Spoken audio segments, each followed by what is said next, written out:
మారేడుమిల్లి అటవీ ప్రాంతంలో మరో భారీ ఎన్కౌంటర్ జరిగింది.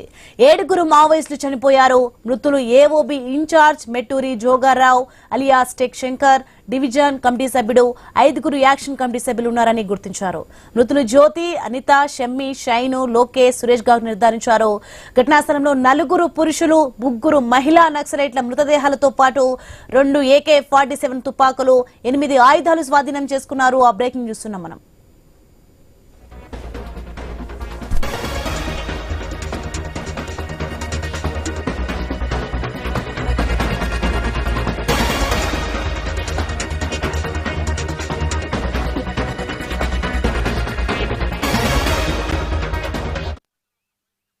ఇక నిన్న మారేడుమిల్లి సమీపంలోని గొందివాలో ఎన్కౌంటర్ జరిగింది. ఆ ఎన్కౌంటర్ లో మోస్ట్ వాంటెడ్ మావోయిస్ట్ హిడ్మా, అతని భార్య రాజే, మరో 4 చనిపోయారు.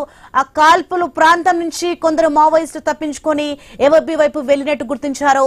ఇక వారిని వెంటాడుతూ బలగాలు వెళ్లగా గొందివాడకు 10 కిలోమీటర్ల దూరంలోని గుజ్జు మామిడి వలస పంచాయతీ పరిధిలోని కొండవడలో తాజా ఎన్కౌంటర్ జరిగింది. ఈ ఎన్కౌంటర్ లో 7 చనిపోయారు. మొత్తంగా 2 రోజుల్లో మారేడుమిల్లి అటవీ ప్రాంతంలో 13 మంది మావోయిస్టులు చనిపోయారు.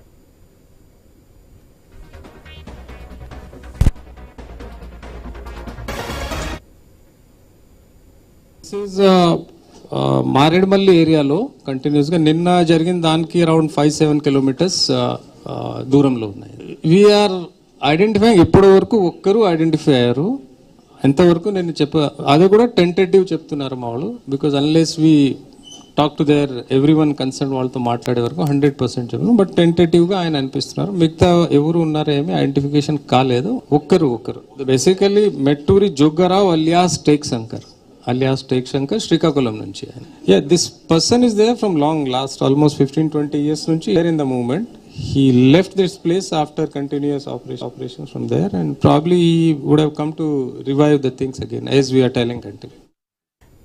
ఇక ప్రస్తుతం మారేడుమిల్లి ప్రాంతంలో పెద్ద ఎత్తున కూంబింగ్ జరుగుతోంది. బలగాలు పెద్ద సంఖ్యలో మోహరించాయి. మారేడుమిల్లి అటవీ ప్రాంతం మొత్తం చాలా రోజుల తర్వాత భద్రతా బలగాల నియంత్రణలోకి వెళ్లింది. ఛత్తీస్గఢ్ నుంచి మావోయిస్టులు మారేడుమిల్లి వైపు రావడంతో బలగాలు అప్రమత్తమయ్యాయి. ఈ క్రమంలో 2 రోజుల్లో 2 ఎన్కౌంటర్ జరగడం కలకలం రేగుతోంది.